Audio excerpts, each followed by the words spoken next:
Andrew Phipps here, and I do want to thank our church, our home church, Liberty Baptist Church, where our son Andrew Phipps Jr. is a pastor, for Farmers Appreciation Day. We had this at the church recently, and the Lieutenant Governor Micah Beckwith was there, State Representative J.D. Prescott, the farm director for the state of Indiana, and we had prominent farmers and people that came.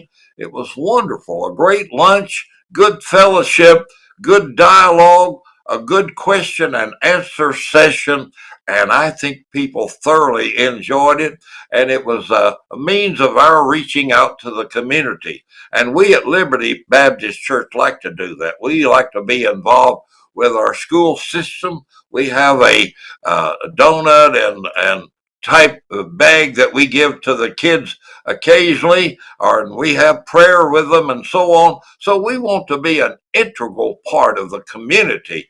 And this Farmers Appreciation Day, you know, Indiana is a great farming state. We're a great corn state.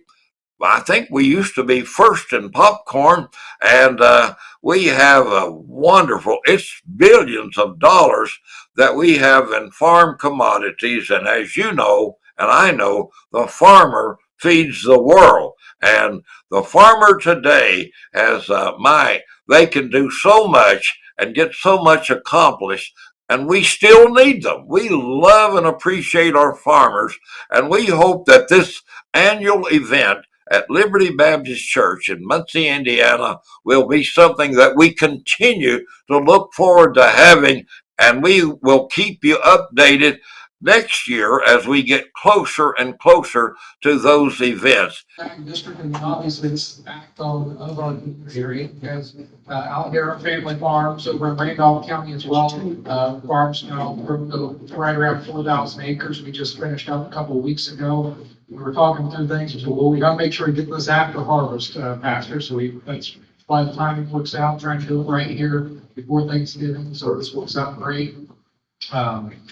Working in the General Assembly serving, it's been a great honor. I'm going to continue to do so. I'm going into election year next year. I'd be honored to have all of your support to be able to continue and do this role. But before we get to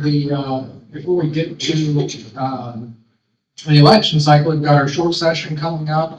It's going to look a little different this year. We've got a redistricting cycle. We're going to be coming in December, for the first 2 weeks of December. Now this has been quite an interesting process. The idea was first proposed back in August. The president has asked that Indiana go and redraw our congressional maps. I'll be honest, when this first discussion came up, I was very hesitant, and quite frankly, I was a no at first. We drew a fair match back in 21. Didn't want to set a precedent coming in mid-decade and redraw. As we're looking at all the changes and everything that we're up against as a state and as a nation, everything that's going on across the nation, the precedent's been broken now. There's been multiple states that come in mid-decade of redistricts. We let the other side have control of the majority in Congress. They want on-demand abortion. They can't tell whether you're a male or a female. They're pushing the LGBT rights, and they want to split our country into oblivion. We cannot let that happen. We want the president to have a successful 4 years in the White House. We need to hold the supermajority. We need to hold the majority. We're going to need to hold the supermajorities in the state house as well. We need to make sure that Congress has the tools they need to get the job done. So I will be supporting the redistricting efforts pending the map. I will want to say, I haven't seen the map yet, but I support the push for map. When I say pending the map, I want a 9. We're not drawing a 8 map. We get a 9 over Republican map.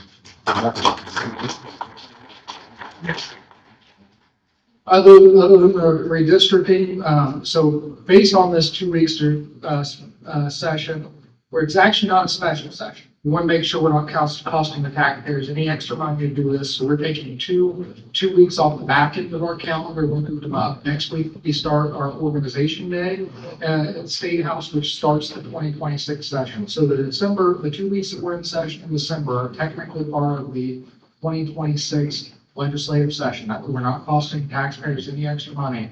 But by doing so, it puts us in a time crunch. So right now, I'm working hard to get all this legislation ready to go. One of the big bills that I'm working on is the Fairness Act, combat against illegal immigration.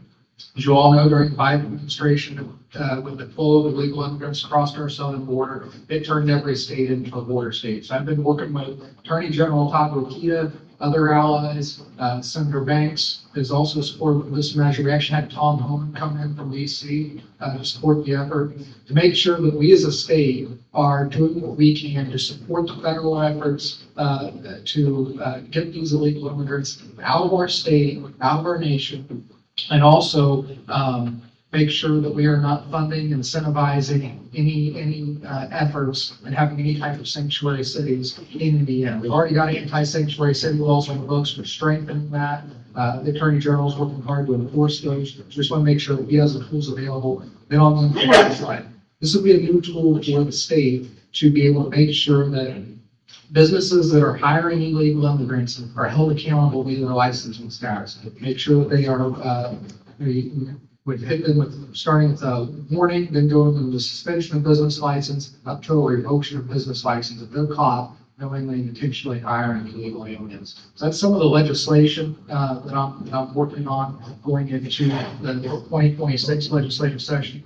And of course, I'm talking to a group of farmers, so I've got to talk about the property tax situation. Last year, we passed Senate Code Act 1. I know we've got a lot of local elected officials in the room here today as well. I'm gonna tell you all right now, I view Senate Code Act 1 as a Band-Aid. It's a stopgap measure to slow down the bleed on the rapid growth of property tax. I know it's caused some discussions locally with county budgets, city budgets as well, but we can't let the property taxes continue to grow at the rate that we were. Farmland property tax went up to 26% on average last year. That's just unsustainable to have that statewide with tax bills. So we just cannot have that continue growth year after year.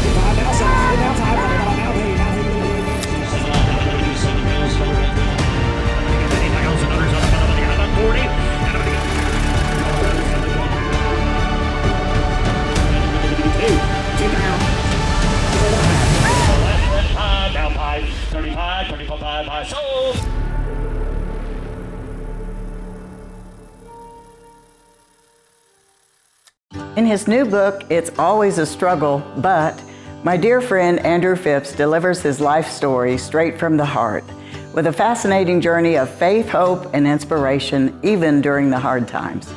Andrew shares great stories from some of life's hardest lessons.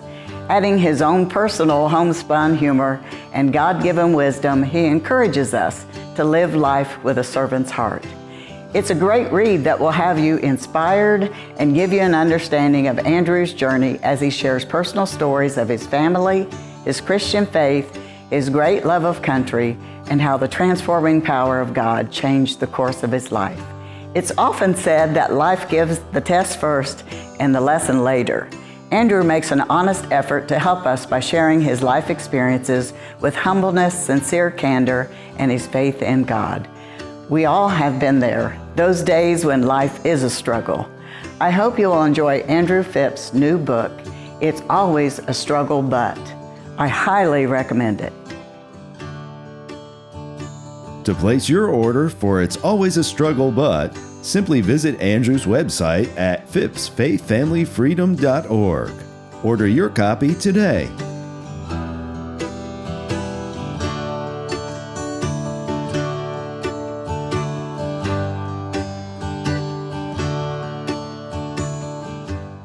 If you'd like to have any of our products, we do have a Faith, Family, and Freedom handbook. We have some DVDs. We did one with Pastor Jim Scudder in Washington, D.C. a little over a year ago. It's called Can You Find God in D.C.? I think you will enjoy the beautiful programming that was done in the Jefferson and Lincoln Memorials and other places. If you want any of our products, just call us or get in touch with us as would be indicated there on the screen.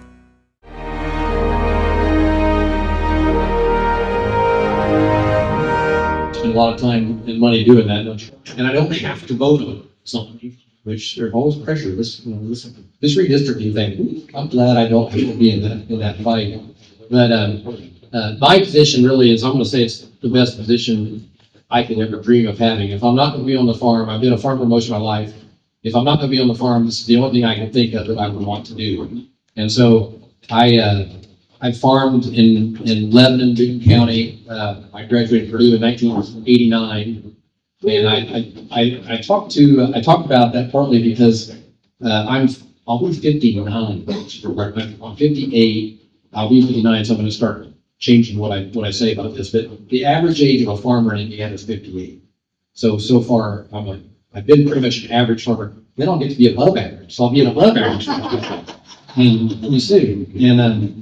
But I talk about that just because it does illustrate the point. We need younger generation. We need to be able to bring that younger generation on. It's exciting. I know this county and I think about Farm Bureau and what they're trying to do. There's a lot of things happening here locally that will be a benefit to bringing younger people into the ag world. So I appreciate that. So anyway, from Boone County, farmed until February of 23, and it's one of those deals where you get a phone call, and 3 weeks later, I went from being a farmer with no idea about something like this to having to buy a suit and drive to Indianapolis, but I have really, really appreciated the opportunity to do that. And the thing I want to say as I kind of shift gears, the idea today is this is a thank you to the farmers. This is a celebration of harvest. And when JD asked me to do this, I have no notes today. I didn't usually at least bring a little outline of something I want to say. I have no notes today because of this. This is perfect. If I get to go talk to a bunch of farmers and thank you for what you do, and really just celebrate a harvest, that's easy. And so I really appreciate all that you do. And when I think about, the harvest on our farm, I came up with a lot of stories that I can tell that were usually problems. We caught something on fire. There's things that always happen on a farm, that are hard to get through. And most people don't understand. I'm seeing you're like, oh God, I know this. I was going to Indianapolis this fall, and I stopped to see my brother at the office. And he got a phone call. He said, "Oh, got to get down to the bin. The dryer's on fire." Okay. So I drove down there, and they're dumping corn out of the dryer. They had a smoldering fire down at the bottom of the dryer. And I said, "Should we call 911?" They said, we got this, Somebody pulled up with a water truck. And you forget how much farmers just take care of things, Like you get this problem and you just get in gear and you take care of it. And farmers do that a lot. And so the other thing I want to make sure I talk about is two things, and it has to do with perspective. When I went from being a farmer to a non-farmer, so to speak, and someday I'm going to be a farmer again. I don't want to lose the fact that I'm a farmer, but the two things that I learned so much is I talk a lot about Team Ag Indiana, and Team Ag Indiana is really so much of a support group around agriculture. And this today is an exact example of what I'm talking about. I'm going to guess that more than half the people here are not actually farmers in this group. Maybe, I don't know, maybe it's half and half. But especially if you're not a farmer, you're part of Team Ag Indiana. And we don't have you don't have to pass a skills test or anything like that to be a part of the team. But I just see so much of a support group for agriculture around the state. It's super inspiring. Coming from a farm and not really realizing it, as a farmer, you get your work done, you do the things you're talking about. But there's a whole team, and we were talking about it earlier, when you think about kids and what you're trying to teach them for the future, to bring them into the economy. It's because we need all this support. Farmers need a lot of people to support. But I get to work with corn and soy and horticulture and beef and dairy and Farm Bureau. And most of the people that are involved in those organizations are farm people. You know, they may not be farming right now, but they came from farm. Maybe they didn't have an opportunity to go back to farm. Maybe they didn't want to. But there's something about agriculture that if you grew up in agriculture, you just love it. You love agriculture. And you can't hardly explain it. And that's the other thing that's kind of interesting. I appreciate the church putting this on. You know, it's such a part of your faith. You know, agriculture and faith go together. The gospel and agriculture are like, they go together so naturally. And so many people involved in agriculture have got a strong faith walk as well. And I think that's partly why it makes agriculture so special. And the word harvest is used 80 times in the Bible. And there's a reason for that. You know, we're all part of the harvest. And then the scripture that says the harvest is plentiful, but the workers are few. Right. Well, we know that in the spiritual world, we know that. We've talked about that a lot. But man, if you're a farmer, like, yeah, you ain't getting, you know. And my brother and I, we would laugh. The month of October is just one of those months that you know, 2 or 3 times during the month of October, we look at each other in the morning and say, okay, this is one of those days that we just have to enjoy. We're not going to get it done. You know, during the month of October on the farm, once you clear a field for harvest, there's never an end to the work that's going to get done before the weather gets you. I mean, you will always have lots of work to do. So I always say the month of October is the busiest month. And at some point, you just have to shut off or go home and not worry about it because you're never going to get it done. And so anyway, I really appreciate this whole idea of celebrating the harvest.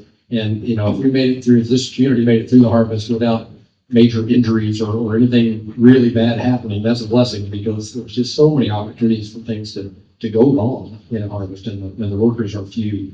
So I just really appreciate you doing this. Appreciate the opportunity to thank the farmers in the group. Now, the other thing I will say, I said 2 points.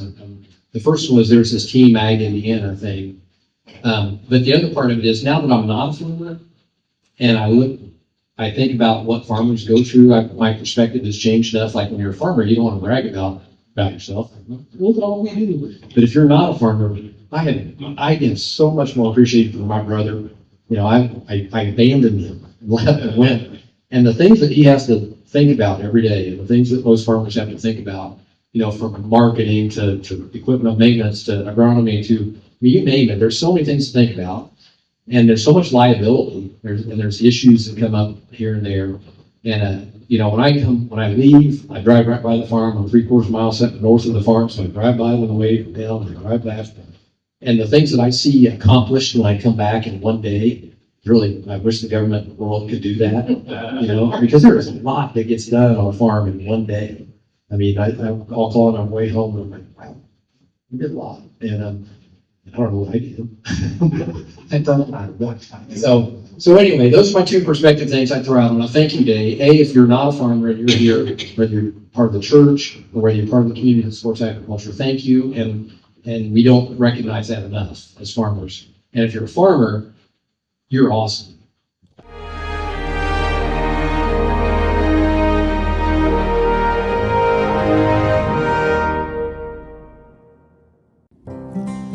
By God's grace, this is Kinsman and Company. I'd like to share with you the King James scripture products that I've created for daily use. They're meaningful, purposeful, useful gifts for everyday life where we can enjoy and surround ourselves with God's Word every day. The perfect gift for yourself or others in your life. Put God's Word in front of your children, your grandchildren. Help remind them who they are in the Lord Jesus Christ. Love one another, and great is thy faithfulness. These are the pens and highlighter sets that we have. You need to have these kind of things around yourself to encourage yourself every single day. I love our cards. You get 12 in a box with encouraging scriptures. They're blank on the inside with beautiful beautiful watercolor photos. Send these to your friends and family. They will love them as well. You can purchase these products individually or in gift sets. You can mix and match and add whatever you like. We offer a variety of things for men and women.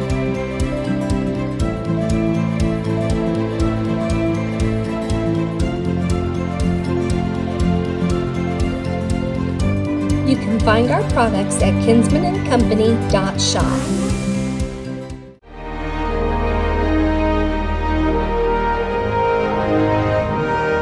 I have a huge heart for farmers. I grew up in the dairy industry. Love the farm world. I mean, it's God and country people. Since the lieutenant governor has been the secretary of agriculture, statutorily that came into existence in 2005. You've never had a lieutenant governor that has an agriculture background until me. And then also too, I don't think you've had since 2005. You haven't had a governor that has an agriculture background. I don't think so. Governor Daniels was not. Governor Pence. Governor Hochul were not agriculture people. Governor Braun is. He's a farmer. And so you got two farmers. You got the governor and myself in the executive branch that have farming and agriculture backgrounds. And so it's going really well. The governor and I have a great relationship. And I was just talking to him this morning as I was leaving the airport to head here. And we were talking about redistricting. And I appreciate, JD, what you said. That is a big push. I'm going to hit on that real quick just because we are fighting, if you haven't noticed already, we're fighting a different type of battle with the Democrat Party than we ever had. This is not the party of Tip O'Neill on the Democrat side. This is not JFK's party. JFK fought against the communists. Now his party wants to be the communists. If you don't believe me, we saw that in New York City just the other night. Yeah. You have a Marxist who got elected 25 years ago. Guys been flying the planes into the World Trade Centers saying Allahu Akbar. A week and a half ago, they were celebrating the election of a new mayor by saying Allahu Akbar, which means Allah is great. And it's incompatible. Radical Islam is incompatible with American virtue and American greatness. Right. So redistricting plays into that. Redistricting is a pushback of what far left states have been doing. Now, you can disagree with that, but the facts are the facts. California, Illinois, Massachusetts, the New England states, they have been gerrymandering and counting illegals in their census to water down our Republican state's representation. So the fact that Massachusetts basically has the same population we have, they have I think they have 9 congressional representatives. So they're all Democrats, but they have the same population we have. We have the same number of Republicans, basically, that we have as Democrats. They have 0 Republican representation. Why is that the case? Because they're cheating. J.B. Prescott's 40. We have good maps. These are fair maps. And in a perfect world, if I could trust that Massachusetts, Illinois, California were playing fair, I'd say, great, we got great maps and we don't need to touch them. But they're not. And at some point, if someone keeps breaking into your house, stealing your stuff, you either stand up to them or you won't have a house left if you just keep letting them come in and take your stuff. That's what we're up against in this redistricting thing. So, when you're talking about redistricting, people say, we got good maps. Yeah, we do have good maps, but you're not looking at the holistic picture. We're not looking at what's going on nationally. We are up against a different type of enemy, and that is radical Islamic ideology, Marxism, and on the other side, there's 2 fronts. You have Marxism on one front. Marxism destroys. If you know anything about history, Marxist revolutions always destroy what's in power. They always take down what's in power. So what will happen, and they're using the LGBTQ community as useful idiots to destroy what's in power. That's how it is. I mean, again, I'm a pastor. I love anyone that will come to my church. I don't care what your identity is, it can be LGBTQ, but they're being used by the Marxists to destroy what is traditional, conservative, what is American greatness. Right. Once it's destroyed, then the Islamic Caliphate will come in and rebuild it. Don't believe me? Look at Dearborn, Michigan. I grew up not far from there. Dearborn, Michigan, that's already done that. There was just a video just a couple weeks ago where fully Islamic council in Dearborn, Michigan told a Christian pastor he's not welcome in the community to get out. They live at a council meeting. And he was just saying, hey, I believe in traditional values, I believe in Christian values, I believe in what the Declaration of Independence was rooted in, which is Christian orthodoxy. And they told him there's no place for him in Dearborn, Michigan. That's coming. That's coming to Louisiana. That's coming to Ocean himself, but it is. And so that's why I'm pushing for redistricting. Since the president announced this, yeah, he sees the writing on the wall. And so if we lose majorities in the House and the Senate, what's going to happen is they're going to go through a impeachment process again. I mean, they're going to weaponize just like they did last time. They're going to weaponize everything at President Trump. You know, the left suffers from TDS, Trump derangement syndrome, and they will not stop until they destroy him. And it's been unjust every single time. It hasn't proven anything. Go back to the Russia hoax. It was a hoax.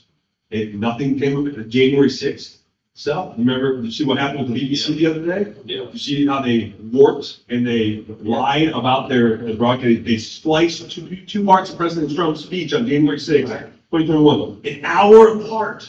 They spliced it together to make it look like he was calling for violence at the Capitol. That's not what he said. So this has been a coordinated effort by the media and the left to take him down. And he's doing a great job. I mean, he's a really solid president. He sees what needs to be done, and he's fighting for you all. And in Indiana, we got to stand with him, and Governor Braun and myself, and guys like JD. We're not backing down. We're standing up for you all by standing up for traditional values. And, I believe farming, and I want to say thank you, farmers, because farming is the backbone of America. You are what makes America great. Without farming, we wouldn't be America. Without farming, we'd be slaves to wherever we had to get our food from. So farming is a national security issue. And I love that I get to serve in that role. I love that I get to stand up for our farmers, because if you succeed, America stays secure. That's how I see it. If you don't succeed, then we start losing our security real quick. And so whether that's regulation, taking the burden off your backs, cutting taxes, trying to make it easier for you to keep more of your hard-earned money, those are things that Governor Braun, myself, and guys like JD down State House are really working on. Don, he doesn't like red tape any more than anyone else does. So, he fights through red tape too. If you ever have a problem, you say, why can't I just get this bill on my property? What the heck? We'll call Don, call me. We'll go to bat for you. That's what I've told my office. We want to be a concierge office for you. So if you ever have a problem with any agency in government, it could be directly something I oversee or not, call us. We can sometimes kick in the door a little bit easier. Don knows where to go. I know where to go with the team to know how to do that. So we want to be that front door for you guys. You don't have to go through the rigmarole of calling the right person, agency after agency. They're just going to push you to the next agency. We'll do that for you. And so that's one thing you can use me for, use my office for.